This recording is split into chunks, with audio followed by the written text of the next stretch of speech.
Shalom, halo, gimana kabarnya hari ini? Masih sehat dan semangat kan? Mari kita memulai ibadah pada hari ini. Mari kita pujikan bertemu dalam kasih-Nya dengan semangat, oke? Bertemu dalam kasih-Nya, berkumpul dalam anugerah-Nya, bersuka cita semua di dalam rumah Tuhan. Mari kita pujikan sekali lagi sambil berdiri dan bertepuk tangan.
Berdoa pembuka ya teman-teman, mari kita berdoa. Terima kasih Tuhan untuk kesempatan hari ini kami boleh beribadah walaupun kami di rumah kami masing-masing. Berkati ibadah ini Tuhan dari awal hingga akhirnya, biarkan kami fokus hanya kepadamu saja. Terima kasih Tuhan Yesus, haleluya, amin. Nah gimana, masih semangat kan? Mari kita pujikan Ku Masuki Gerbangnya dengan bangkit berdiri.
Saatnya kita untuk mendengarkan firman Tuhan.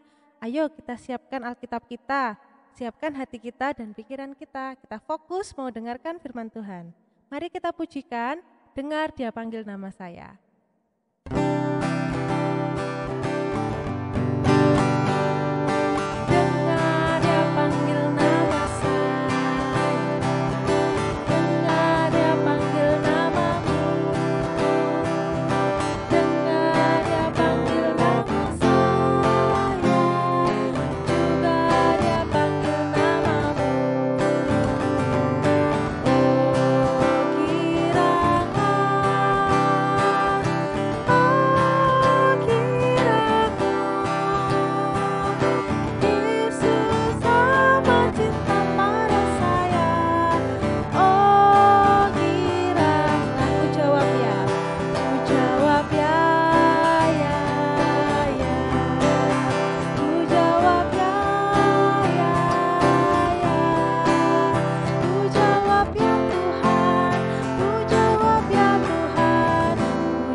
Halo, selamat pagi adik-adik. Bagaimana kabarnya hari ini? Semoga semua sehat dan hati tetap gembira. Mari kita berdoa terlebih dahulu sebelum kita mendengarkan firman Tuhan dan belajar firman Tuhan. Mari kita berdoa. Tuhan Yesus, terima kasih untuk setiap berkat-Mu di dalam hidup kami.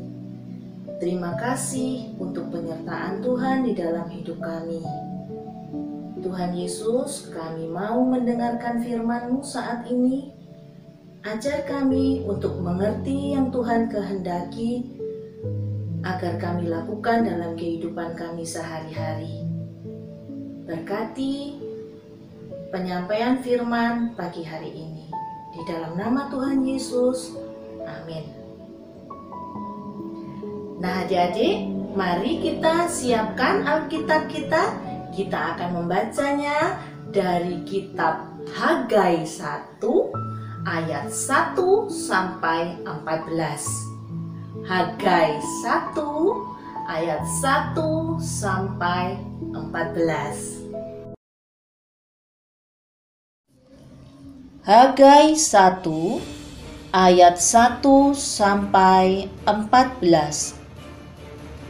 Pada tahun yang kedua zaman Raja Darius, dalam bulan yang ke-6, pada hari pertama bulan itu, datanglah firman Tuhan dengan perantaraan Nabi Hagai kepada Zerubabel bin Sealtiel, Bupati Yehuda, dan kepada Yosua bin Yosadak, imam besar, bunyinya, beginilah firman Tuhan semesta alam. Bangsa ini berkata, sekarang belum tiba waktunya untuk membangun kembali rumah Tuhan. Maka datanglah firman Tuhan dengan perantaraan Nabi Hagai, bunyinya, apakah sudah tiba waktunya bagi kamu untuk mendiami rumah-rumahmu yang dipapani dengan baik, sedangkan rumah ini tetap menjadi reruntuhan? Oleh sebab itu, beginilah firman Tuhan semesta alam. Perhatikanlah keadaanmu. Kamu menabur banyak, tetapi membawa pulang hasil sedikit. Kamu makan, tapi tidak sampai kenyang. Kamu minum, tetapi tidak sampai puas. Kamu berpakaian, tetapi badanmu tidak sampai panas. Dan orang-orang bekerja untuk upah. Ia bekerja untuk upah yang ditaruh dalam pundi-pundi yang berlobang. Beginilah firman Tuhan semesta alam. Perhatikanlah keadaanmu. Jadi naiklah ke gunung, bawalah kayu, dan bangunlah rumah itu. Maka aku akan berkenan kepadanya, dan akan menyatakan kemuliaanku di situ. Firman Tuhan, kamu mengharapkan banyak, tetapi hasilnya sedikit. Dan ketika kamu membawanya ke rumah, aku menghembuskannya. Oleh karena apa? Demikianlah firman Tuhan semesta alam. Oleh karena rumahku yang tetap menjadi reruntuhan, sedangkan kamu masing-masing sibuk dengan urusan rumahnya sendiri. Itulah sebabnya langit menahan embunnya dan bumi menahan hasilnya. Dan aku memanggil kekeringan datang ke atas negeri, ke atas gunung-gunung, ke atas gandum, ke atas anggur, ke atas minyak, ke atas segala yang dihasilkan tanah, ke atas manusia dan hewan, dan ke atas segala hasil usaha. Lalu Zerubabel bin Sealtiel dan Yosua bin Yosadak imam besar dan selebihnya dari bangsa itu mendengarkan suara Tuhan Allah mereka dan juga perkataan Nabi Hagai sesuai dengan apa yang disuruhkan kepadanya oleh Tuhan Allah mereka. Lalu takutlah bangsa itu kepada Tuhan. Maka berkatalah Hagai utusan Tuhan itu menurut pesan Tuhan kepada bangsa itu demikian. Aku ini menyertai kamu, demikianlah firman Tuhan. Tuhan menggerakkan semangat Zerubabel bin Shealtiel Bupati Yehuda dan semangat Yosua bin Yosadak imam besar dan semangat selebihnya dari bangsa itu. Maka datanglah mereka lalu melakukan pekerjaan pembangunan rumah Tuhan semesta alam, Allah mereka. Jadi yang dikasih Tuhan Yesus, dari kisah yang kita baca di dalam kitab Hagai mengenai bait suci Allah, bait suci Allah yang mula-mula dibangun oleh bangsa Yehuda yang tadinya indah, baik, menjadi rusak, menjadi reruntuhan oleh karena bangsa Babel. Bahkan bangsa Yehuda dibawa ke Babel. Mereka jadi budak di sana. Mereka tidak bisa beribadah kepada Tuhan di bait suci Allah. Apakah Tuhan Allah berdiam diri melihat bangsa Yehuda tidak dapat beribadah kepadanya? Tidak, adik-adik. Tuhan memperhatikan itu. Dan melalui Raja Kores, Tuhan menggerakkan Raja Kores. Raja Kores mengizinkan bangsa Yehuda untuk kembali ke tanah Yehuda, untuk membangun kembali rumah-rumah mereka, membangun kembali bait suci Allah. Bangsa Yehuda senang dan mereka kembali ke tanah mereka. Mereka sibuk membangun rumah mereka masing-masing. Mereka sibuk bekerja untuk kepentingan mereka sendiri. Satu hal mereka melupakan, adik-adik, yaitu membangun kembali bait suci Allah. Tuhan melihat keadaan itu. Karena itu, Tuhan mengutus Hagai. Pada tahun kedua pemerintahan Raja Darius, Tuhan mengutus Hagai untuk memperingatkan bangsa Yehuda agar mereka membangun kembali bait Allah yang sudah menjadi reruntuhan itu. Hagai menyampaikan pesan Tuhan. Hagai memperingatkan pesan Tuhan itu kepada Zerubabel, Bupati Yehuda, dan juga kepada Yosua bin Yosadak, imam besar saat itu. Bangsa Yehuda mendengarkan peringatan dari Hagai dan mereka sadar. Kemudian mereka kembali bersemangat membangun bait suci Allah, agar bait suci Allah menjadi bait suci yang dapat menjadi tempat ibadah mereka, dan mereka dapat beribadah kembali kepada Allah. Tuhan Allah menyertai dan memberkati bangsa Yehuda di dalam membangun bait suci Allah. Nah, adik-adik, bait suci adalah gereja Tuhan. Bait suci tempat umat Tuhan beribadah. Nah, seperti ini. Gereja bukan hanya gedungnya. Gereja adalah yang terpenting orang-orang yang ada di dalamnya. Umat Tuhan yang beribadah kepada Tuhan Yesus. Orang-orang di dalamnya yang melakukan pelayanan kasih kepada Tuhan dan sesama. Nah, saat kita bisa beribadah di gedung gereja,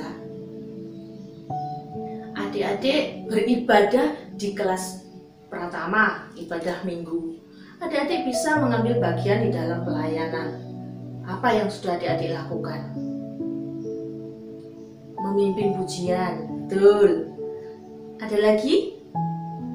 Memimpin doa. Mungkin menyambut kedatangan teman. Itu juga pelayanan. Tapi kalau sekarang pada masa pandemi ini, kita tidak bisa beribadah di gedung gereja. Ibadah kita di rumah masing-masing. Ibadah kita di dalam keluarga masing-masing. Loh, terus gak bisa dong melakukan pelayanan? Bisa adik-adik. Adik-adik tetap bisa mengambil bagian di dalam pelayanan walaupun ibadah dilakukan di rumah. Ingat adik-adik, di dalam beribadah yang terpenting adalah sikap hati kita. Adik-adik tetap dapat mengambil bagian dalam pelayanan ibadah di rumah. Misalnya, bila ibadah bersama dengan keluarga, ibadah minggu, adik-adik bisa menyiapkan sarana ibadah. Seperti apa? Kita menyiapkan tempatnya yang akan dipakai untuk beribadah, misalnya. Apalagi, adik-adik bisa membantu menyiapkannya. Tetap bisa mengambil bagian di dalam pelayanan walaupun beribadah di rumah. Beribadah itu juga sikap hati kita di dalam melayani keluarga, misalnya menjalin kerukunan dengan saudara, menghormati orang tua, itu juga bagian-bagian kita beribadah kepada Tuhan. Jadi apapun yang kita lakukan, apapun yang kita ucapkan, apapun yang kita pikirkan, kita melakukan semuanya itu untuk Tuhan. Itulah sikap hati beribadah kepada Tuhan. Jadi adik-adik, mari kita menjadi pelaku firman. Dimanapun kita berada, kita bisa melayani Tuhan. Beribadah di rumah bersama keluarga, kita bisa ambil bagian untuk melayani.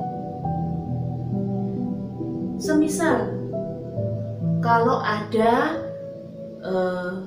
doa malam keluarga, nah adik-adik boleh ikut bersama dengan papa, mama, kakak, om, tante, kakek, nenek.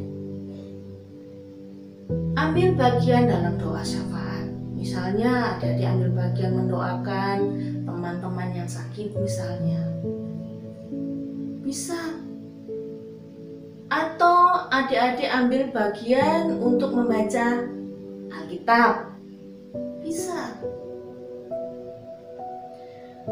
Beribadah di dalam hidup kita dengan mengasihi saudara kita, menghibur saudara kita yang sedih misalnya, menjaga kerukunan antar keluarga, itu juga ibadah kita kepada Tuhan. Nah adik-adik, jadi beribadah tidak hanya di dalam gedung gereja. Yang terutama adalah sikap hati kita yang mengutamakan Tuhan di dalam kehidupan kita. Mari kita menjadi pelaku-pelaku firman, kita menjadi anak-anak Tuhan yang tetap memiliki hati rindu melayani Tuhan di dalam kehidupan kita sehari-hari. Utamakanlah Tuhan dalam seluruh kehidupan kita. Ada satu ayat hafalan yang akan kita hafalkan bersama-sama ya adik-adik ya. Di dalam Mazmur 100 ayat 4. Mazmur 100 ayat 4.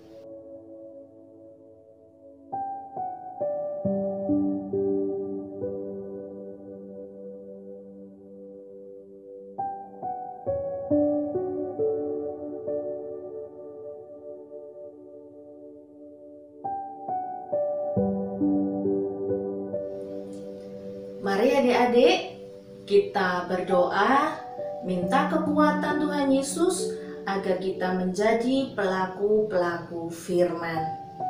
Mari kita berdoa. Tuhan Yesus, terima kasih untuk firman-Mu hari ini. Tolong kami agar kami dapat menjadi pelaku firman-Mu, agar kami memiliki hati yang mengutamakan Engkau Tuhan, memiliki hati yang beribadah kepadamu. Sehingga setiap ucapan kami, perilaku kami adalah ibadah yang terbaik kepadamu. Kami menyerahkan hidup kami kepadamu Tuhan. Terima kasih Tuhan Yesus, menteraikan firman-Mu di dalam hati kami, jiwa kami, dan hidup kami. Amin.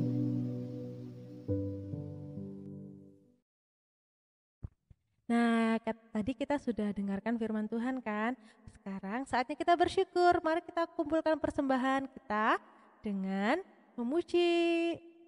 Ku heran Allah mau memberi.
Berdoa persembahan dan kita akhiri dengan doa Bapa kami. Mari kita berdoa.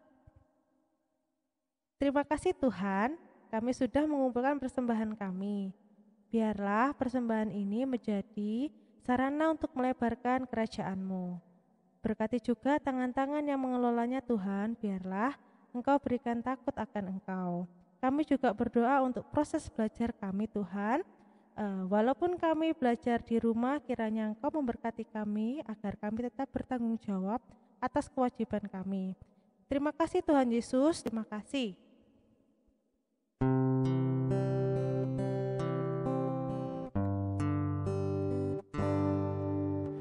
Bapa kami yang di sorga, dikuduskanlah nama-Mu.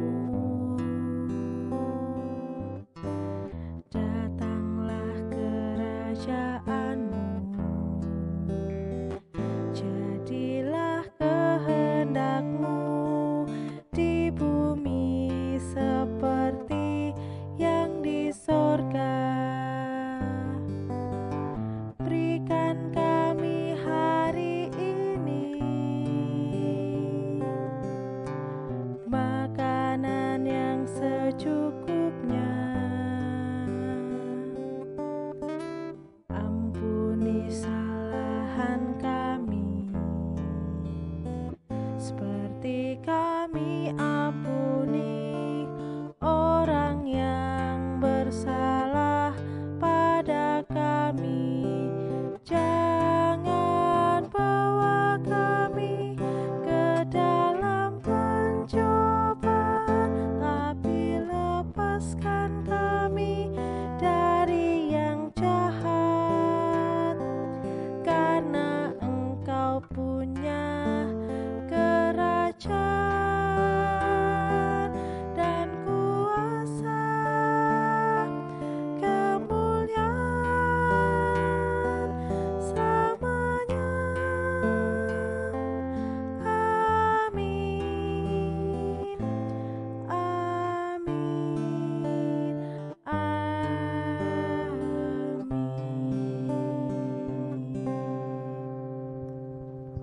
Kita sudah sampai di penghujung kebaktian.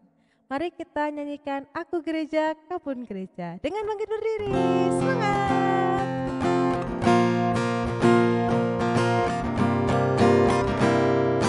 Aku gereja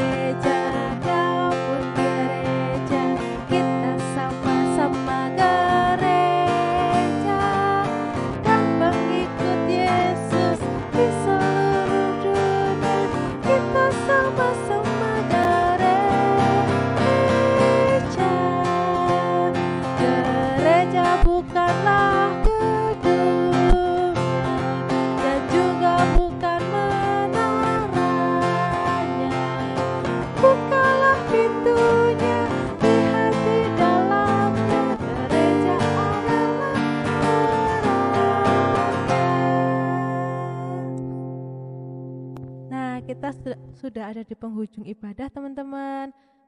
Oke, sekarang kakak mau bertanya. Tadi temanya tentang apa yo? Tentang gereja. Nah, atau tempat ibadah. Mari kita bersama-sama memelihara tempat ibadah kita. Karena kita masih di rumah saja, mari kita membantu orang tua untuk membersihkan tempat ibadah kita.